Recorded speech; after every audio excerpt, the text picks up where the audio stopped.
Okay, magandang umaga po sa ating mga tagapagsubaybay, umaga po sa DWDD, sa lahat ng mga naaabot po ng ating malakas na signal. Tayo po ay nasa Rotary Hour, ito po ay programa ng Rotary Club of Camp Aguinaldo. At ngayon pong umagang ito ay muli pong lumilipad ang ating palatuntunang Rotary Hour upang maging katulong natin sa pagpapaliwanag ng mga importanteng mga programa ng ating pamahalaan.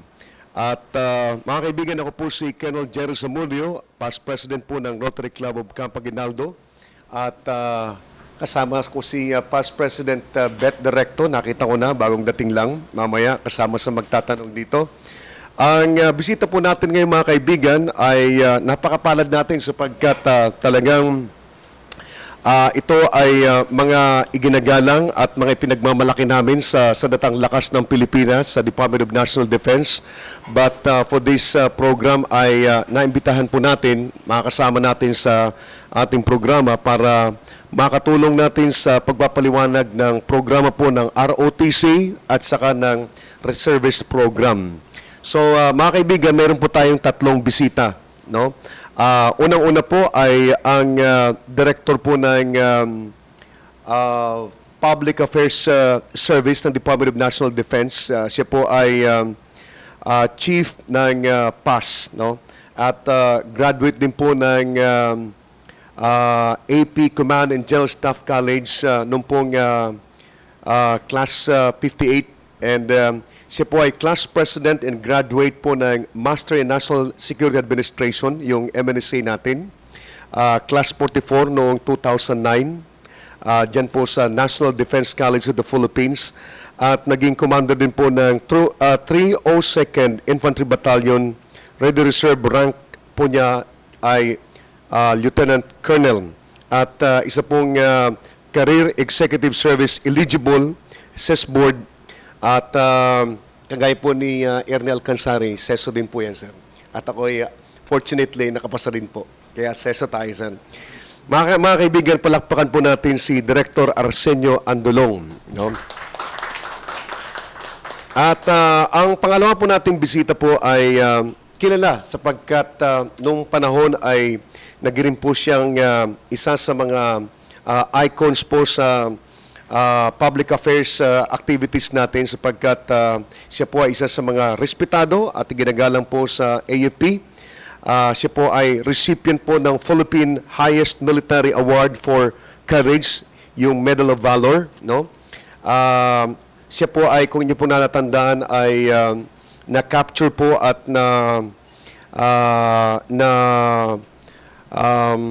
na-hold po siya ng Communist New People's Army noong 1999, that was July 1999, while serving as an intelligence officer with the Armed Forces of the Philippines, Southern Luzon Command. He was released after 21 months. 21 months po siya doon na in captivity. Na-release po siya noong 2001. And in 2004, while serving as commander of the 1st Scout Ranger Battalion in Basilan, siya po ay nag-orchestrate din po ng military operations that resulted in yung pagkamatay po ni Abu Sayyaf leader Ham Siraji Marusi Sali at yung kanya pong kapatid na si Sahira. Mga kaibigan, palakpakan po natin si Brigadier General Noel Buwan, Assistant DCS for Retirees and Reservist Command Affairs ng OJ-9. At ngayon pong araw nito ay nag-imbita rin po tayo ng isang ROTC cadet officer. Siya po ay Military Science 1 and 2 sa University of Makati noong June 2015 up to March 2016. At kumuha rin po siya ng Military Science 3 sa NRSN or NCR Naval Station from April to May 2016. At siya po ay graduate po ng Bachelor of Science in Psychology. At siya po ngayon ay Deputy Commander ng 270 NROTC Unit. Diyan po sa Makati, no? at Core Executive Officer po ng 270 NROTC Unit noong October 2015 at Philippine Navy Cadet of the Year or Cadet of the Year noong pong last year. Dineclare po siyang Cadet of the Year noong December 8 at ROTC Culture Understanding Language Proficiency Program. Nag-attend po siya niyan doon sa Guam, USA as one of the participants. Ladies and gentlemen, si Cadet Rodette Similia Montanes. Montañez or Montanes? Montanes. Okay. So, sila po ang ating bisita ngayon mga kaibigan sa ating pong programa na ang intention po natin ay ma-update natin yung ating mga kabayan tungkol po sa ano na ang status ng ROTC program and ano rin po ang programang mayroon tayo para sa mga reservists natin. And with us in our program, we'll also be joined by Ernel Cansari ng Yes for Peace at saka si Jean Pusing, Secretary ng Alpha Pi Omega APDND, Alumni Association. And si Ralph Flora ng CRS-AFP and si Past President Bet Directo. And then ang aming C6 si Major Maneja. So, bigay ko na muna po yung microphone kay Director Andulong for the opening statement. Pagbati sa ating mga tagapagsubaybay. Sir, yung microphone natin.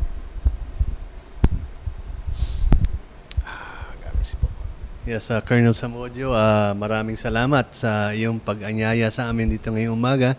Nais kong batiin yung mga nakikinig sa ating ngayong umaga at kinagagalak namin na binigyan niyo kami ng pagkakataon na ipaliwanag itong ang mga layunin na nais nating ibalik ang mandatory ROTC. At I think pagiging fruitful itong ating discussion ngayong umaga. Yes, sir. At ito pong ating programa ay mapapanood din po sa social media. I-type nyo lang po yung Rotary Hour at lalabas po yung mga programa ng ating club.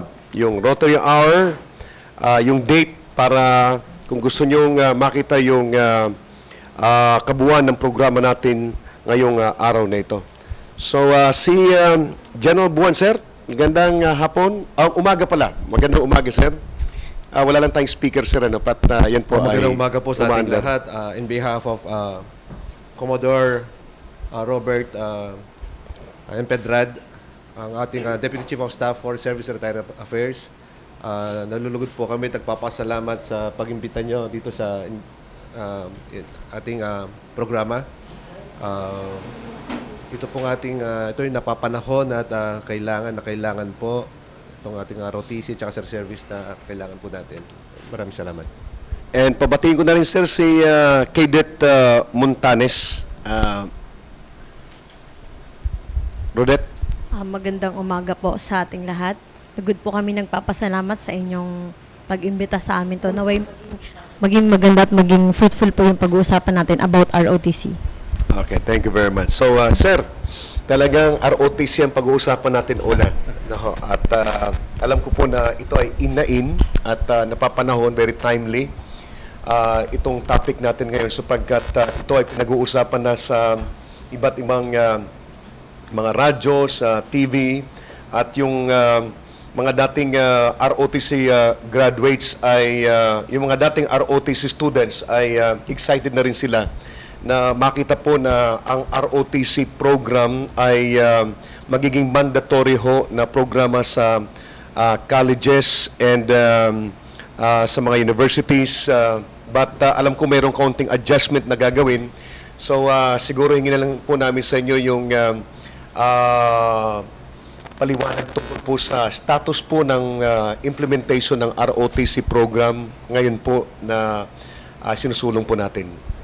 Yes, maraming salamat, Jerry. Ang latest na nangyari, nung nakaraan na buwan na nag-present ang DND ng programa kay Pangulong Duterte at nung nakita niya yung aming proposal, sinertify na niya yung aming proposed bill na maging priority administrative measure. So, ang nangyari ngayon ay with that status, finorward na niya sa Senate and sa Congress yung draft bill. At naka-calendar na po siya for discussion. Hindi ko lang tiyak ngayon kung kailan mangyayari yon. But may mga kongresista tayo tsaka senador na sang-ayon naman sa draft bill. At pero posible na magkakaroon ng mga changes pa dun sa aming proposed draft. At ang nakaloob po dun sa batas na aming sinusulong ay ang adjustment na binabanggit mo. Ang mandatory ROTC ay mangyayari sa grades 11 and 12 sa senior high school imbis na sa kolehiyo gagawin. Ano? At ang kanyang programa ay ayon sa Pangulo, dapat merong love of country, no? Na nationalism na isasama. At meron ding provision dapat yan na isang component niya ay yung humanitarian assistance and disaster response. At of course, yung military science. So yung details pa nun, syempre pag-uusapan pa, mabuti nandito si General Buan at maaari niyang ipamahagi sa atin yung mga konseptong pinag-uusapan pala ngayon. But as of the moment, yan ang pinaka-status ngayon ng bill. Hinihintay na lang namin ang magiging diskusyon sa Senado at sa Kongreso. Yes, sir. Thank you very much, sir. Kay General Buan. So, sir, medyo malakas-lakas na ito sapagkat mayroon na pong personal na endorsement galing sa ating Pangulo. At alam ko yung endorsement na yon ay malaki ang magiging epekto nito sa ating pong mga mambabatas. Makakuha ito ng malaking suporta para isulong po ang programa ng ROTC. Ngayon po pala ay hindi na po sa colleges and universities, but ito po ay sa senior high school na po ng K-12. At gagawin na pong, ang plano, ang konsepto is gawing mandatory sa senior high school po ng program ng K-12, sir. Opo, yung katulad na bagit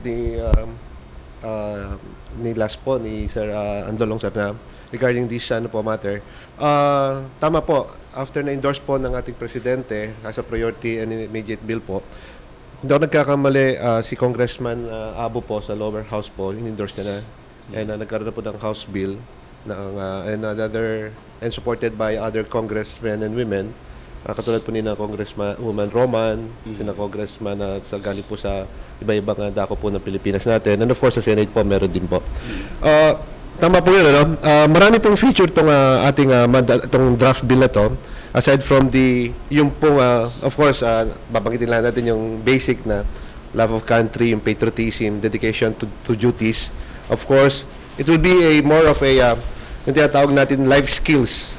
Hindi lang siya dahil batas siya gagawin, hindi lang yon, kundi ito pong programa natin ngayon with the different technical working groups na kinakandak sa pag-assess, evaluate po ng ating POI, yung mga stakeholder engagements natin with the different agencies and other NGOs. Kasama po ito, tinitingnan po natin, pinag-aaralan natin para mawala po yung sinasabi na before na mga hazing, yung mga corruptions. Ito po yung ating babaguhin at sa ating pong panibagong mga liderato po na nasa ating administrasyon ngayon, wala pong dahilan para hindi natin po ma-accomplish to. There's no reason for us to fail. Alam po naman natin character, competence, and commitment ng mga officers natin, both in all aspeto po ng ating gobyerno and even outside the government. Mga ibang features po ito, like for example, meron pa rin po isang propose na kapag nag-take ka ng, there's this Bachelor of Science in Arts, Bachelor of Arts wherein a degree in military, something like that, then Navy, then Army, mga ganun po. So, meron po siya na magkakaroon ka rin ng, it's a different, pero meron pa rin siyang aspetong ganun po. Hindi lang yung sa ROTC, but this is a different one kasi ito po yung ng DND and sa Department of Education, sa CHED, about this matter. Yung pong grade 11 and 12, ito po yung magiging basic wherein yung advanced naman po, ito po yung sa college naman. So, yung advanced ROTC will be taken by the first year and the second year college na students natin.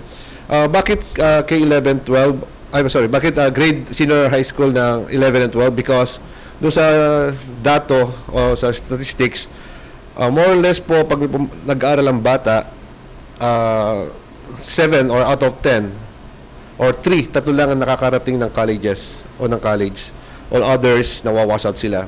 Meron din po tayong programa for yung out-of-school youth and other vocational like sa TESDA and other effort natin. Dito po sa ating mandatory ROTC, makikita po natin na you will be given, katulad ng binag kanina, different mga iba-iba pong mga pag-aaral, hindi lang sa core competence ng military which is leading, shooting, combat, move, shoot, and communicate. Aside from that, yung pong HADR natin, yung Humanitarian Assistance Disaster Response, ito pong tinatawag natin mga, like for example, including po yung mga first aid, mga tinatawag po natin na mga wherein survival skills madidevelop, and of course, yung love of country, lagi po nandun, yung patriotism natin. So, pero tinitingnan natin dito, sabi ko nga lagi kong binabanggit dito, siguro it's high time na ibalik or lalo natin palakasin yung importansya ng mga kabataan.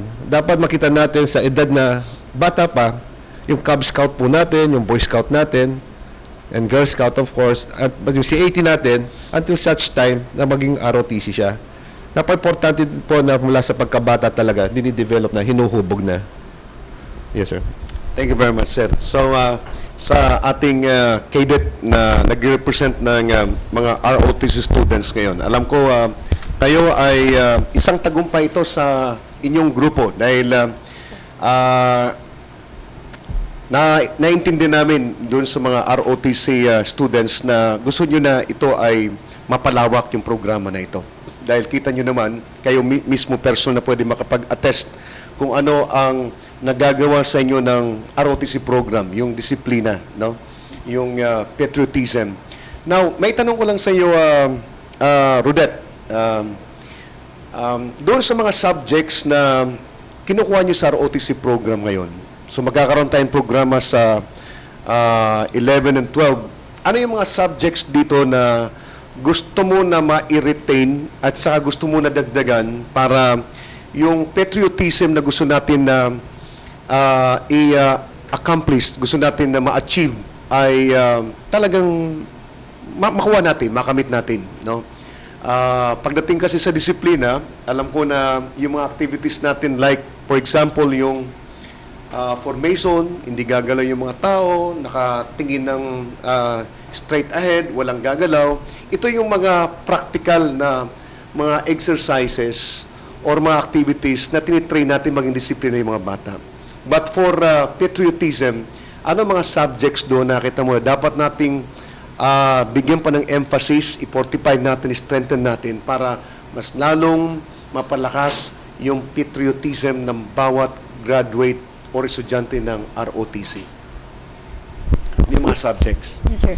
Well, sa tingin ko, sir, yung tinatawag na yung sa comprehensive, which is dun kasi, nilalagay namin dun yung mga estudyante na yung mga matatalino, and then, dun sa mga nilalagay namin yung mga history, yung mga nangyayari, yung history ng AFP, kung paano siya naging matagumpay ngayon, and then yung mga tao na nasa likod nun, and then yung mga lahat ng exams ng ROTC na pwedeng maibahagi sa mga kabataan. As in, yung lahat ng summary information ng natututunan sa ROTC, doon nila nilalagay na map reading, yung mga ganun, sir. Pero ano yung tanggap ng mga estudyante natin nung unang mapakinggan nila na gagawin itong mandatory sa grade 11 and 12?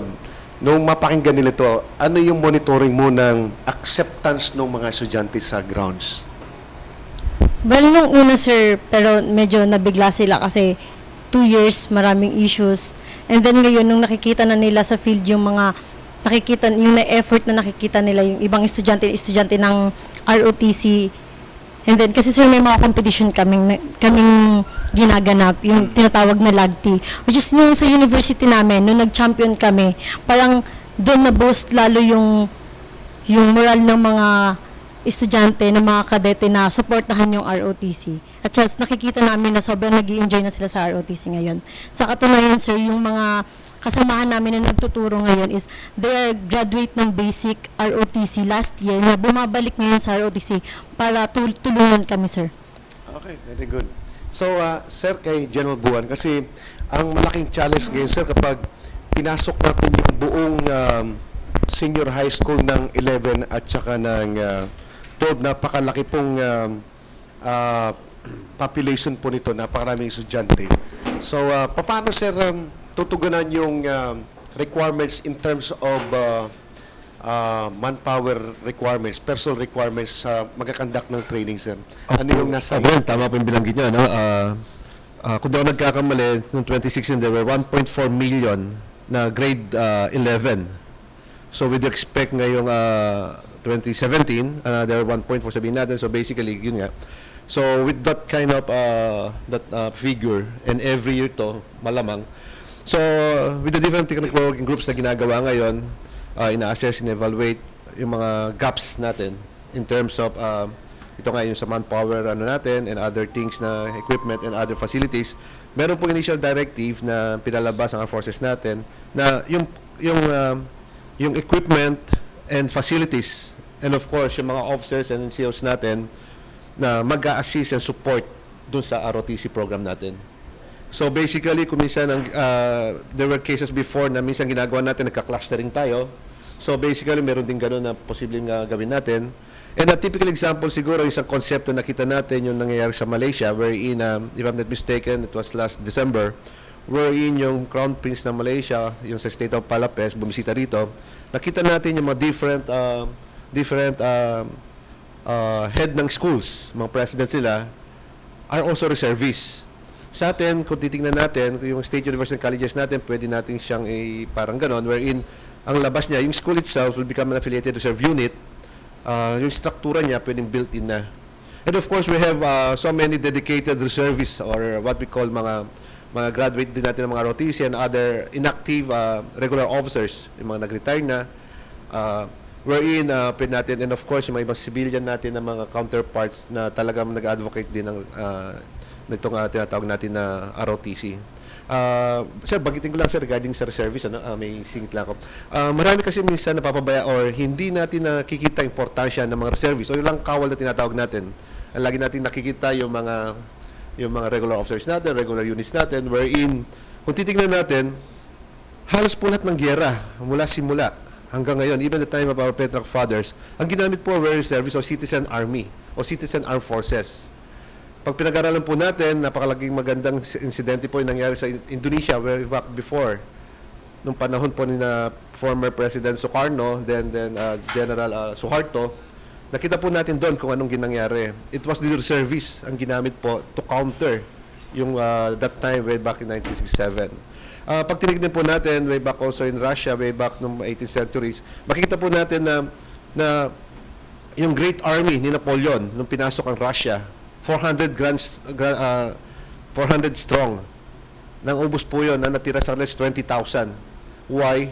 Kasi yung pong citizen army ng Russia that time, ang ginawa po nila, sinunog nila yung everything doon sa lugar nila. Kaya nung pagdating nila Napoleon sa Russia noon, wala silang makain. I mean, it was a sacrifice on the people themselves, which is the citizen army nila. So makita mo, nung mata sila, yun, naubos sila. Meaning, aside from that, marami pa yung citizens army. If I'm not saying locally, World War II, there were, out of 12 divisions, 10 divisions were what we call reservists or yung mga ROTC and other what we call mga reserve units natin. There were only that time 2 divisions na regular. Pag tinignan natin to, makikita natin na yung armed forces o yung tinatawag natin na langkawal, ang laki ng role niya. Aside, not only in times of invasion or rebellion, and even in times of HADR, disaster response and development. Makikita po natin dito na, sabi nga natin, yung armed forces natin does not compose, o hindi to yung Army, Air Force, Navy. Ang armed forces of the Philippines po natin ay ito binubuo ng regular forces natin, yung nakita natin armed forces, regular forces who are the active, and the tinatawag po natin na reservists, yung citizen army natin o citizen armed forces na merong active at saka inactive status. So ito po yung dalawang component. Ibig sabihin, hindi po, meron pong Army, Navy, Air Force to parehas, yung regular at saka yung reservice natin. So, maganda po, I think, regarding sa reservice natin at the ROTC, it is timely and it's timeless. Sabi nga po ng isang great president, yung second was US President Roosevelt, sabi niya, if we fail to prepare, we are preparing to fail. Yes, sir. Thank you po. Thank you very much. Sir, ibigay ko lang yung microphone. May didikdik po kay sir. Ibigay ko lang yung microphone kay Ralph, then sunod si Beth sa kanyang tanong, and then si Doc Ben, and then si Ernie Alcansari, tapos si Sis Jean. Sir, given we have this initiative from the President again to revive ROTC, how long do you think na mapuno natin yung minimum requirements natin as required by the law for the ratio between active and reservist force? Sure, doon po sa lean and mean concept natin, 20-80%, no, wherein supposed to be, yung regular force natin is 20% and reservice natin must be or shall be 80%. So kung 120 something, so basically mga 500 something. Actually, if I'm not mistaken, yung exact number ay ng reservice natin ngayon is about 389,000 something po. Both the affiliated and the kasama po yung mga ready reserve units natin. And of course, the standby reserve po. Yes, sir. So, meaning to say, with that number po, of course, nasa batas naman po natin na the standing army po is, we are not in a war footing, but basically, pwede po natin ito with the ito po yung magiging base for expansion po siya ng regular force po natin. So, pag tinignan po natin siya, it's not only about in preparation for war, but it's more of about humanitarian assistance, disaster response, support to development, and of course, itong mga importante, mga other facilities wherein pwede pong, in times of emergency pwedeng magamit. Kasi po sir, punang-puna po, like tulad our generation who went through ROTC, then biglang nawala. During disaster times, biglang nawala sa mata namin yung mga kadete. Doing all these efforts, doing the legwork, doing the support. Parang naging problema tuloy ng government yung HLDR because primarily or secondarily, the absence of the cadets, of responders na mga kadete, and with their energy, with their zeal, bigla nagkaroon ng vacuum. Opo, actually, tama po yung sinabi nyo, no? Because of course, ang sasabihin ko na lang is cumulative sins of the past na lang. Ibig sabihin, samut-sari at patong-patong na naging problema, wherein later na-realize natin, uy, bakit ganito? Bakit yung mga kabataan natin, bakit hindi masyadong ganito yung nagiging responde nila? But ako, naniniwala ako sa mga kabataan natin na they're dedicated, they are what we call mga productive or creative yan. It's ang kailangan lang naman talaga natin sa kanila is dapat magkaroon sila ng ehemplo, ma-push sila and to give and guide them kung ano po dapat talagang pupuntahan nila. Tama po sinabi nyo, pero po marami akong karanasan po sa area na wherein yung mga kabataan po, ang laki po ng role nila. Hindi lang po sa mga tawag natin mga disaster. Pag nakita po nyo, pag malapit na po yung tinatawag natin na graduation, yung sa graduation ng mga different schools, makikita po nyo mga CAT, ROTC pong ginagamit dyan. Yung po recently na activity sa Quiapo, if I'm not mistaken, the February, yung kay, yung pong sa Nazareno, yeah, opo. Yeah. Mga reservist officers po na tsaka ROTC, reservist po tsaka mga ROTC pong ginamit doon. And kung di tayo nagkakamali, and even sa area po, pag may mga dinagya, mga festival po, and other activities po, mga ROTC tsaka reservist po yung tinatap natin. And of course, with the guidance and with the help of the regular forces natin.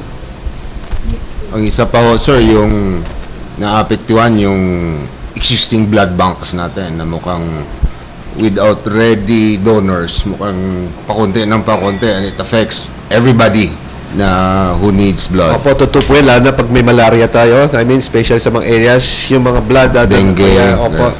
Usually, mga ROTC reservists po natin and mga tropa po natin na nagbibigay po ng dugo po na nag-aabuloy po. Si Past President Beth Directo, acknowledge ko rin pala yung pagdating ni Rotarian Raquel Santos and si Rotarian Tina Clemente. Past President Bet, may tanong ka? Wala pa po akong question. Mamaya na So si Dr. Ben Caraldi muna para bago natin ibigay kay Yes for Peace. Magandang umaga to, sir, sa ating lahat. Congratulations para kay General Buan. Long before, sir, na major pa, ngayon at least star na. At saka sa ating galang-galang na another guest, Director Andolong, sir. Actually, i-share lang namin yung yung experience namin with our 30 years in the counter-insurgency operation. Bakit na-piece out itong ROTC? Dahil as per our experience, ang pinaka-main target talaga ng Communist Party is to destroy the last stumbling block, which is the military and the police. Now, how to destroy the last stumbling block is to destroy the foundation. So, ang foundation ng ating military at police noong araw sa high school is PMT. And then, naging CET. Pag-graduate mo, ROTC na. Bakit na-piece out ito? May direct connection ito, sir, sa tinatawag nating People's Protracted War Strategy, no? Kasi destroying the last stumbling block, the military, so we have to destroy the foundation. Ang nangyari po dito, sir, sa several years na monitoring namin, it was the student sector who initiated the piece out of this ROTC. We have the LFS Mindanao, LFS Visayas, LFS Luzon, padala petition sa Congress, abolish ROTC. Kabataan. Walang congressman na hindi makahindi eh. Kasi Luzon, Visayas, Mindanao, it is now public knowledge na pag LGU ka, in every election, you got to have a permit to campaign from the NPA. Ngayon, pag i-oppose mo ito, hindi ka makakuha ng votes from the influence area ng Communist Party. So, approved by Congress. So, hindi na mandatory. Kaya, it's a big lumoral sa atin dahil ang security naging secondary na lang. Sa ibang bansa, hindi pwede hindi ka magkuha ng military. Ikulong ka, gaya kay Cassius Clay, no? Hindi nag-military, kinulong. So, dito sa atin, naging secondary na lang. It's because part of the protracted war strategy. So, ngayon, from there, kuha tayo yung matawag natin na nag-select na lang ang mga student kung saan sila sa NSTP program. As per our experience, Luzon, Visayas, Mindanao, marami tayong mga universities, yung one university here in Manila, about 20,000 population, walang 200 ang ROTC.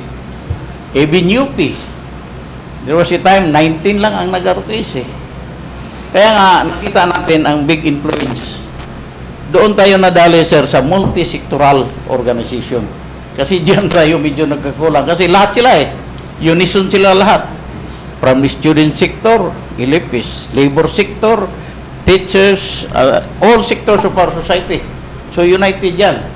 Ang nakita ko ngayon ito, sir, with the revival, ito pa rin ang maging political, matawag natin battle, no, in terms of propaganda warfare. Because there were several attempts, GMA, mismo si former Secretary Teodoro, gusto niya ibalik ang RTC, pero wala. Kasi, wala tayo, kontrolado nilang Congress. How much more ngayon, nasa Senate, mayroon na rin sila. So, ito ang uphill battle natin, sir, sa nakita ko. So, now, it is now the President na mismo. So, ito ang maging rallying point na naman ito ng mga kabila. Kasi under their program, oppose what the government support and support what the government oppose. Kaya ito nangyari ngayon sa ating President Duterte ngayon na pagbabago. Pero a lot of people are opposing. Kasi nakaprogram yan So, ang nakita ko dito, sir, with the revival of this ROTC by no less than our President, what is needed now is a multi-sectoral support by all sectors of our society. We have the Rotary Club, ang daming mga civic organization natin. So, ito sir ang dapat natin i-initiate ngayon. Dahil by all means, i-monitor mo, sir, from this day on. Pag mainit na yan, ako, all the United Fronts ng kabila will be singing the same tune to, na hindi ibalik yan. So, dito sa mga schools kasi, ang nakita ko, yan ang kulang natin sa organizing sa student sector. Even UP, imagine mo, the government is spending revenue sa UP in order to produce leaders para sa bansa. Pero in history, revolutionary leaders na produce. So, nakita ko, sir, it is through education ang pinaka-importante nito. And at this point of time, parang it must be a united effort rin natin. Religious sector, we have business sector, we have civic organization. Sana magkaroon ng rallying point para masuporta ito. Diyan tayo nagkulang, sir, sa kuan. Matawag natin na programa. Kasi, ang kabila kasi, dahil nga karamihan ng political leaders natin, medyo na under control nila because of this permit to campaign in every election. How much more ngayon na grabe na ito. We have drug lords, we have grabbing lords nga all over na the country against the present dispensation. So, this will be a very, very big task. Lalo na itong sa ating military. We have the civil relations service. Napakalaking trabaho nito ngayon, sir. Because this is a very big battle of propaganda. May kasabihan nga, he who wins the heart and minds of the people wins the war. So dito, sir, ang nakita ko nga uphill battle. Sana pagtulong-tulungan natin ito. Si Major Buwan, expert yan sa psychological. General na, sir. Sorry, sir. Ito ngayon, sir, nag-shine na yung star mo, sir. It's high time yan, sir, na lalo na ito, sir, na nandyan ka sa J9, no? Yan. Kasi itong reservist natin, sir, believe me, sir, dapat ito ang ma-polarize natin, sir. Because as per my actual experience, sir, a lot of nakalecture ko sa mga reservist natin. Like, for example, sa ARISCOM, naka-holy lecture ako doon pagkahapon, open forum. Yung isang reservist natin, siya pala ang leader ng Urban 4 na kasama. Sabi siya, sir, ako ang leader dyan, sir. Every rally dito, mga 30 to 50 jeeps ang i-contribute ko dyan sa rally. Ano pala yan, sir? Hindi nila alam na front of the Communist Party yan. So, yan, sir, ang nakita ko. Even the reservist, no? Yan ang malaking problema, sir, na dapat ma-enhance natin ang educational program about how the enemy operates.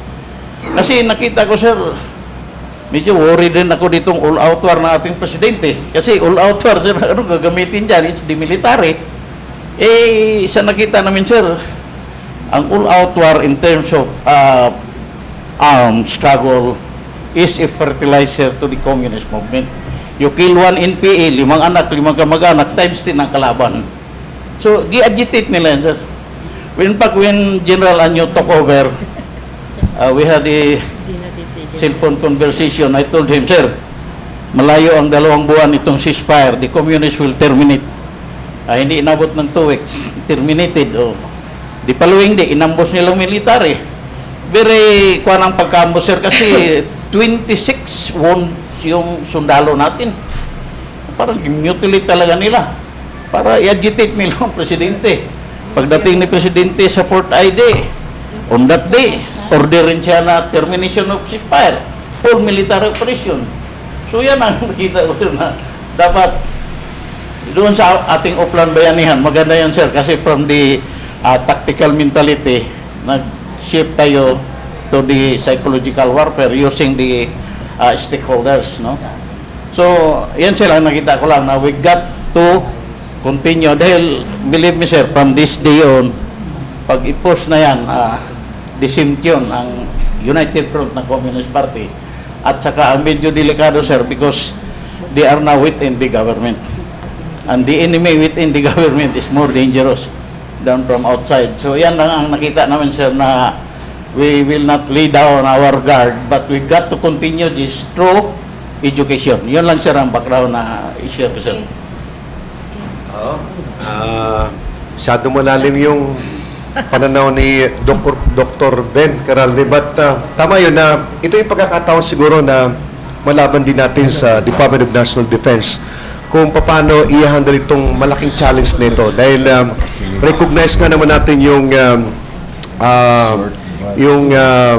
talagang reality na mayroong mga kaliwa, mayroong mga grupo dyan na haharangin yung approval ng ROTC program natin, no, sa grade 11 and 12. Pero alam ko ang Department of National Defense ay meron silang nilatag na public affairs program dito na ito yung somehow magsisimula na may paliwanag sa taong bayan ano ang kahalagan, bakit dapat kinakailangan mayroon tayong ROTC. Sinasakyan nga natin yung programa ng patriotism, yung disiplina, no?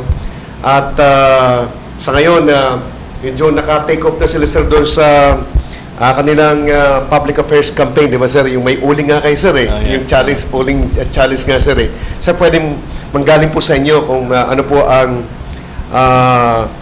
strategy natin para itong ROTC program ay maintindihan po ng buong bayan para mawala yung resistance galing sa iba't ibang mga sektor. Maraming salamat, Kayon Zamudio, at maraming salamat din sa pinarating sa ating kaalaman ni Dr. Ben Caralde, no? Alam naman natin na yun, na bago pa lang isulong itong programang to, magkakaroon talaga ng resistance, ano, from various sectors. Kaya lang ang aming sinasabi naman, itong sinusulong nating bagong ROTC ay naiiba doon sa dati nating pamamalakad. Unang-una, itong magiging programa natin ngayon ay magiging produkto ng pag-uusap ng DepEd, ng AFP, at ng TESDA. Hindi katulad noong araw, AFP lang ang nagdidisenyo ng programa. Ngayon, di na. Meron na tayong civilian component who will play a part in the formulation of the program of instruction. At hindi lang tungkol sa digmaan ang pinag-aaralan dito. Nabanggit na kanina ang leadership, no? Tapos yung pagmamahal natin sa bayan. Alam niyo naman yung nangyayaring kaguluhan, nagbubunga yan dahil wala na yung ating pagmamahal sa ating sarili, sa ating bayan. Kaya yun ang gustong mangyari ng Pangulo. At nabanggit po si Pangulong Duterte, no? We've never had a president who has expressed his full support for the return of ROTC. At ang kanyang mandate, he talks on behalf of 16 million Filipinos. Yung mga kumakalaban dito, maliit lang na porsyento po yan. Although maingay sila, granted, ano? At ang aming ginagawa naman dito, pinapaliwanag namin sa ating bayan, ng mga kababayan natin, na kailangan suriin nyo naman yung programa. Huwag nyong husgahan. Tignan nyo muna kung anong nagawa na ng ROTC. Kaya aming sinasabi sa mga kabataan, ano, tsaka kanilang mga magulang, tingnan nyo yung mga nangyari sa mga naging graduate na natin, katulad si Cadet Rodel. Ano ang naging pagbabago sa kanilang buhay, ano? Anong nagiging contribution nila sa bayan? Yung ako, ama ako ng isang dating kadete, babae pa. At nakita ko yung pagbabago sa kanya. Naging disiplinado siya. Siya naghahanda ng kanyang kagamitan pagkalinggo. Ako pa nga ang kinukulit niya, papay, hatid mo na ako dun sa formation. At nakita ko yung kanyang confidence sa kanyang sarili. Natuto siyang makisama sa kanyang mga peers. Ang kanyang responsibilidad sa kanyang sarili at sa aming pamilya, nakita ko sa bahay lang namin, ano? Tumutulong na siya, hindi katulad dati na nanonood lang television. Malaki talaga ang pagbabago. And dito sa programa na to, nais namin na magkaroon ng value added ang estudyante. Character formation, yung kanyang life skills na sinasabi ni General Buwan, ano? At kanyang mga technical skills din, maaaring ma-improve dito. At yung aming public affairs effort dito, kailangan kasama natin lahat, yung multi-government approach, ano? DepEd nandyan, TESDA nandyan, DILG kasama din yan. Pag reservist ka, kailangan nagre-report ka sa iyong barangay, ano? Para ma-account ka. Dati medyo natulog yan eh. Ngayon bubuhayin natin ulit yan. In short, the program does not resemble the old one. Katulad yan, yung sinasabi nila, ang ginawang issue. Kaya lang naman nag-spark yung pag-abolish is because may namatay na kadete sa UST. But I can say na that was an isolated case at na-address na. Ngayon, hindi na mangyayari yan kasi meron tayong anti-hazing law. Mananagot yung commandant niya, pati yung kadete kung mangyayari yan. And we will have mobile teams that will monitor the implementation of the program. No? Meron ding issue sa corruption. Ngayon, hindi na pwede yan. May anti-corruption law tayo. Makukulong ka pagka ginawa mo negosyo ang ROTC. Hindi na pwede ngayon yan. And we can see that yung training has changed, no? Hindi pa man nagiging mandatory. May mga kadete tayo na pinapadala sa Guam. Nakikita nila yung training doon at, maganda pala itong ROTC natin. Pagbalik nila rito, they take their lessons learned from there at ini-implement na natin. No? Talagang iba na. Kaya ako, yan ang sinasabi ko, hindi lang naman yung magiging kadete ang kinakausap natin dito, pati magulang, mga eskwelahan. Yung mga pati kapulisan, alam nila na gaano ka-importante ang ROTC na ngayon. At of course, yung ating mga kababayan, we're reaching out to them. Kaya ako'y nananawagan sa mga magulang na katulad ko. No? Kung gusto ng anak nyo mag-ROTC, encourage them. Puntahan nyo sa formation, tignan nyo kung anong ginagawa nila sa training at you will see the difference. At sa mga kabataan, although hindi pa mandatory, why don't you give it a try? Tignan nyo yung experience. I'm sure Rodel will explain anong nangyari sa kanila. No? This is something that we would like to tell the public. Kaya nga meron kami nung uling challenge na nagawa ni General Buwan na puntahan nyo sa website ng ROTC at nagawa na niya yung bang maglalagay ng uling sa muka. Kasi that honors yung ginawa ng ating mga lolo ng panahon ng digmaan na yun ang ginagamit nilang camouflage. At we honor them, their efforts to save our country, at this is our way of showing support for ROTC. Gusto ngang ayayain si Colonel Zamudio na gawin din yun kung may oras siya. Yan ang aming nais parating. And we are going to bring this to all at least sa Metro Manila area, yung ROTC. Siguro pag nagawa na yung POI, we will explain everything to them. At don't judge the program. We want you to see what it's like, and then you decide for yourselves. Makikita nyo naman yung katotohanan. And pertaining to our mga kaibigan natin sa kabila, alam nyo, pag meron kayong magandang produkto, ang taong bayan na ang magkakagusto dyan. And yun, hindi natin may tatago. Kapag may problema ang programa, lalabas at lalabas yan. But ito ang pangako namin na ito ay hindi na katulad ng iba, yung mga dati. Yun lang. Maraming salamat. Thank you very much, sir. Mrs. Jane. Yeah. Good afternoon. Good morning. I have experienced also that ROTC kasi galing ako ng Mindanao State University. During our time, it was compulsory for us to have that ROTC. Tama ka, Sir Andalong. Nagiging business minsan ang ROTC.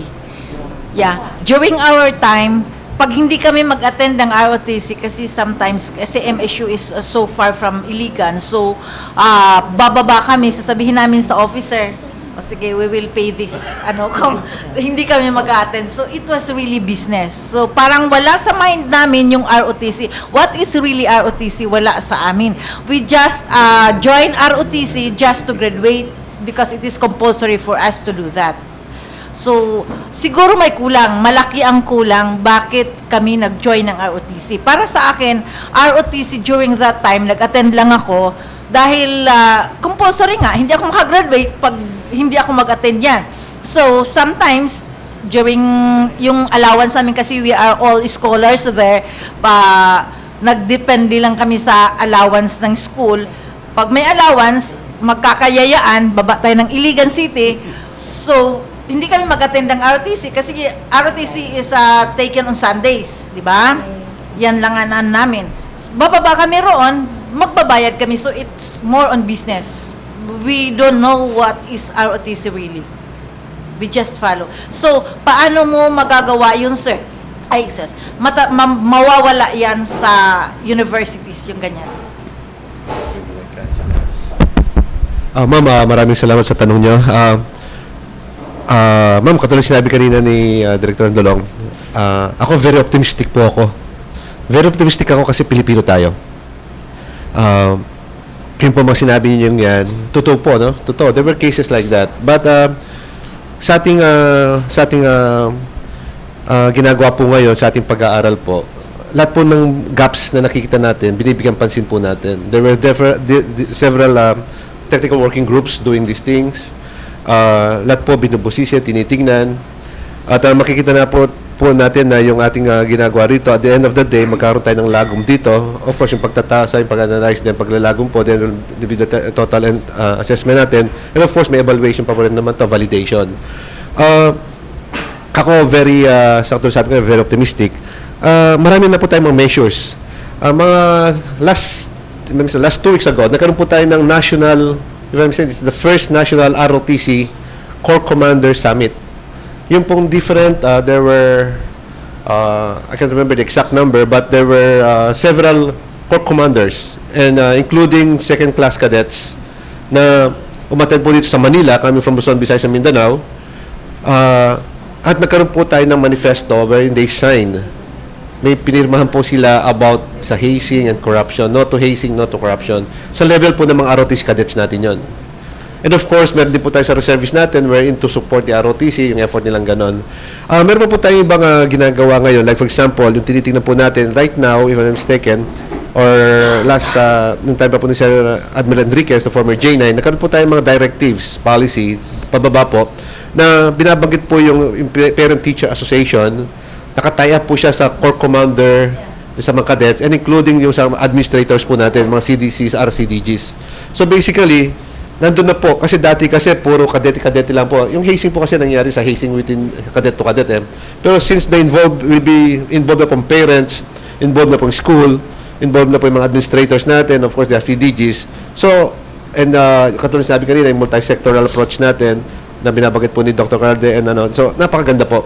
So actually, ginagawa na po, ini-implement na natin to, but it just has more yung paggawa po natin ng TWG ngayon sa study, napakalaki po nun. So, marami po tayong mga other measures, like for example, typical po dyan yung ginagawa po sa mga areas po ng Army natin, of course, pati sa Navy at sa Air Force, wherein yung mga ROTC units po natin are hindi lang po siya isolated yung ginagawa yung sa wherein the place. In fact, it must be done sa school na po. Kasi dati yung mga activities po ginagawa kung saan-saan, ito po ginagawa po sa mga sa schools na po, mga ganun po. Sir, if I may dadaglag po kay Senator Corrado. Alam niyo, katulad sabi ko kanina, I'm very optimistic po, no? Kasi Pilipino tayo. There's no reason for us to fail nga. There's no reason for us not to achieve our goals. There's no reason for us not to may yung vision natin. Pag tinignan po natin, binabanggit kayo kanina, itong pong ROTC program natin, it is enhancing institution. Enhancing institution meaning the individual as an institution, the family as an institution, and all the basic institutions. Ako po sa aking pag-aaral po, yung po tinatawag na economic inequality, so yung paghihirap, hindi po itong dahilan ng pagbagsak ng isang bansa.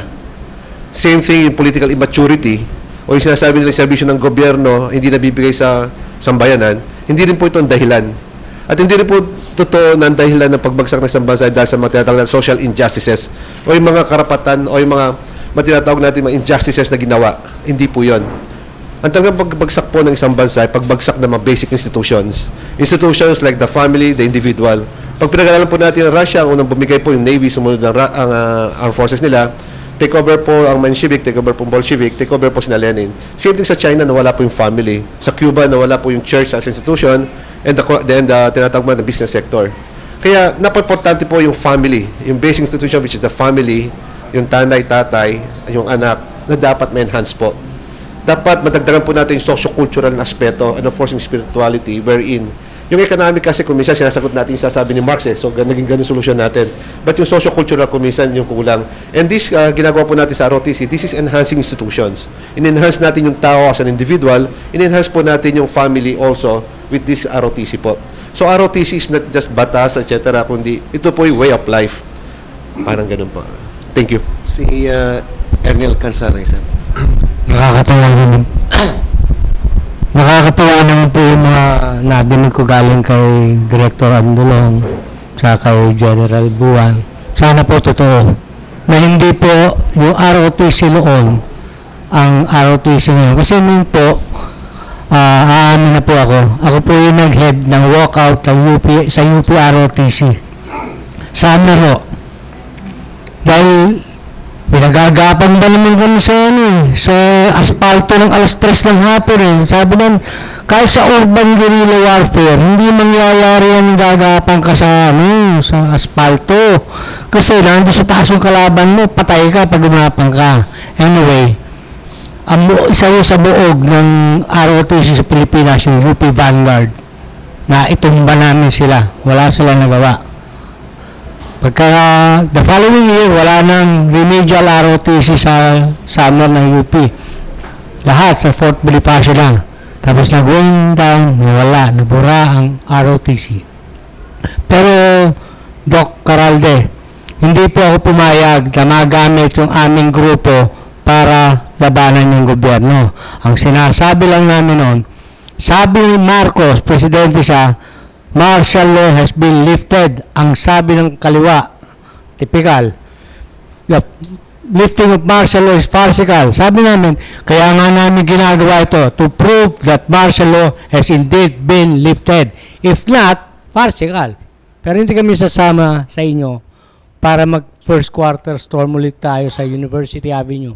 That is a wrong notion. Mas gusto namin i-prove na martial law has been lifted. Kasi farcical, di ba? Wala namang mangyayari sa atin kung farcical nga yung lifting ng martial law. Anyway, ganun po. Sana po, sir, sana talagang mas tayo dun sa life, sir yung sabi nyo? Life skills, yung parang concept nung sa United States, yung, sir? Yung National Guards, yung ganon. Para yung mabuo yung ating bansa, that all of us are militarily prepared and equipped kapag ka dumating ang pangangailangan. Hindi yung, wow, 3 oras kami nakabilad sa araw, nakatingin kami katapat kami sa araw.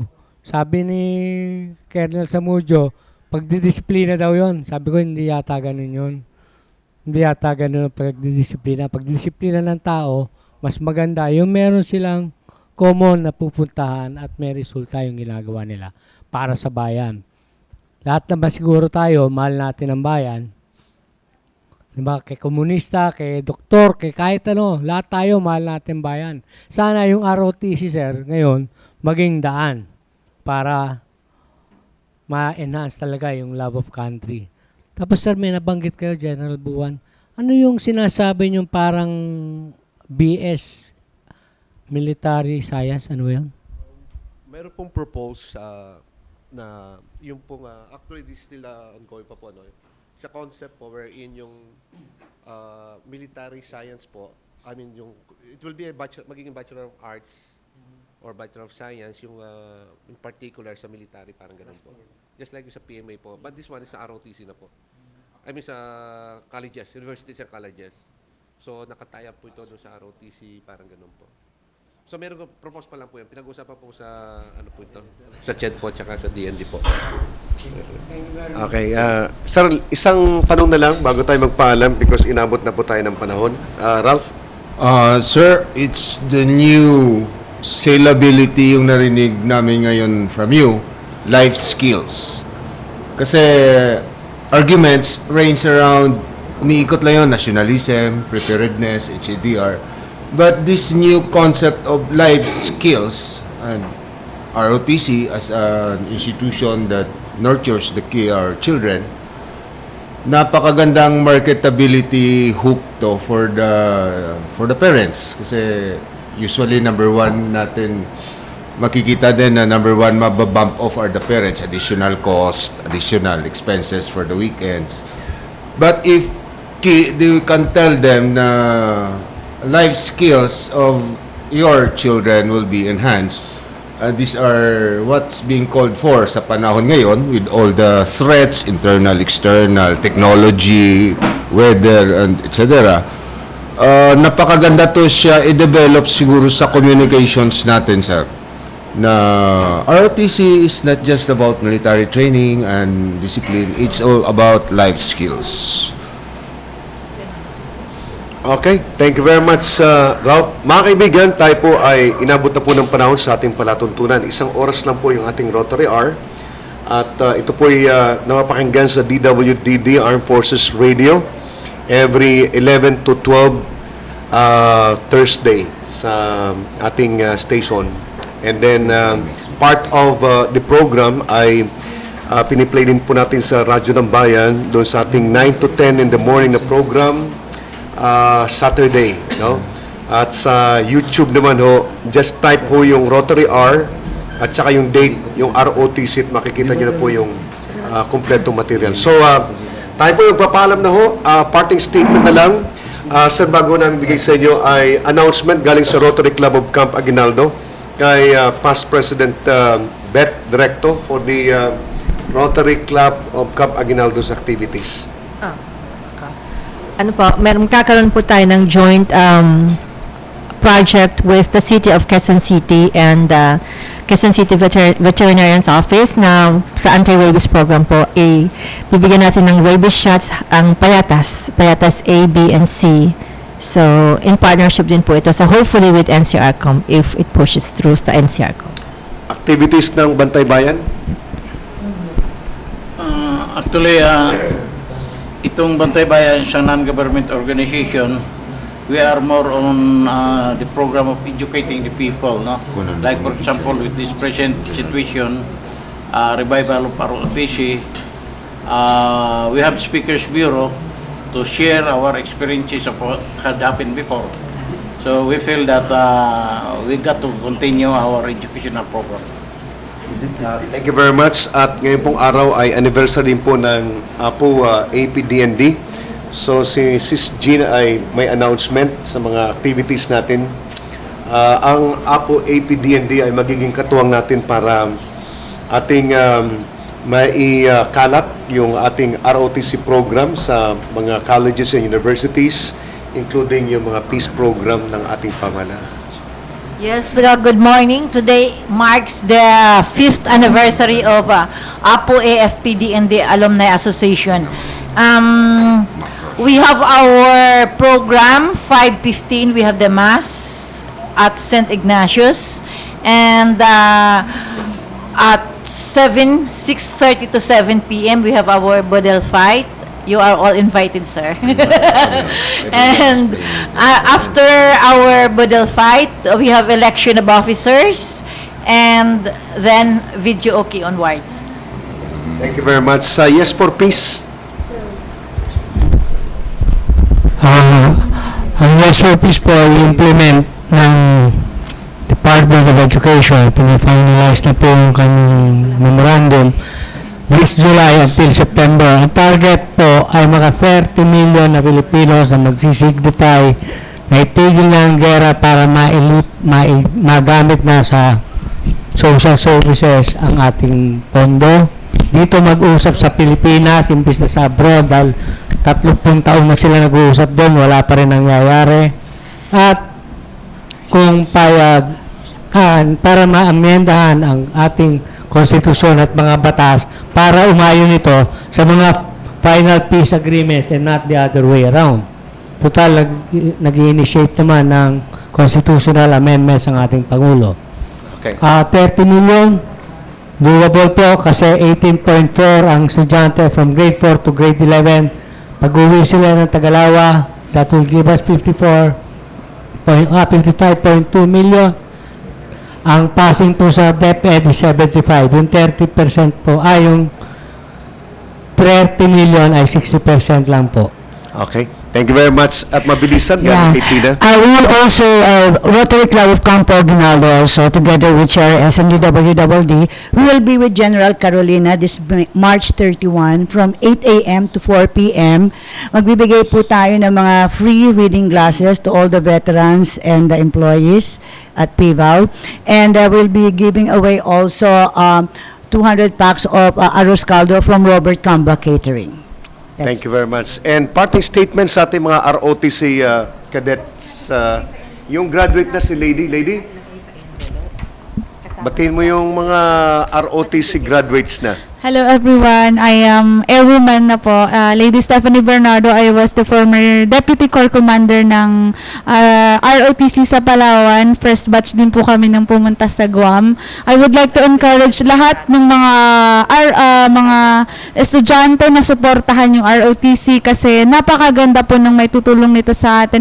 Hindi lang tayo na mamold physically, mentally, emotionally, pati sa financial, sa mga scholarships. Marami po itong matutulong sa atin. So, sana sa mga parents din na nakikinig sa atin, suportahan niyo po at makikita niyo kung ano yung napakalaking changes lalo na sa disiplina sa inyong mga anak. Yun lang po and thank you. Si Cadet Montanes. Ayun, I'm Rudets Montañez from the University of Makati and currently the Deputy Corps Commander of the 270. Gusto ko lang pong sabihin na support ROTC because it will help us to strengthen and increase the number of our AFP reservists, and also hindi lang nito matutulungan yung sarili mo o yun sa pag-aaral mo, kundi yung family mo na rin, katulad ng nangyari sa akin. Hindi lang ako Guam participants, kundi isa rin akong CSAF Scholarship Awardee na kung sana tumanggap ako ng 50,000 pesos. At sa mga magulang, suportahan niyo yung ROTC, suportahan niyo yung mga anak niyo. At kung ano yung gusto nila, suportahan niyo. Yun lang po. Maraming Si salamat. General Buwan, sir, for your parting statement. Maraming salamat po in behalf of Commodore Pedra ng J9. Maraming salamat sa pagkataong binigay nyo. Mabuhay po ang ROTC, mabuhay po Langkawal, mabuhay po ang Pilipinas at ang ROTC po para sa kapayapaan. Maraming salamat. And Director Andolong, sir. Maraming salamat po sa inyong lahat. Nais ko lang sabihin na supportahan natin ang ROTC. Kung nais natin magkaroon tayo ng sambayanan na disiplinado at malakas, suportahan natin ang ROTC dahil ang kinabukasan natin ay dito nakasalalay. Maraming salamat. Thank you very much. Mga kaibigan, dyan na po nagtatapos ang ating palatuntunan. Palagi po nating alalahanin na sa pagpapalakas po ng isang bansa, kinakailangan natin ng isang disiplinado at mayroong pagmamahal sa bayan. Hanggang sa susunod na Wednesday, no? Thursday naman po sa DWDD at saka 9 to 10 sa Radyo ng Bayan. Maraming salamat po, Colonel Jerry Zamudio.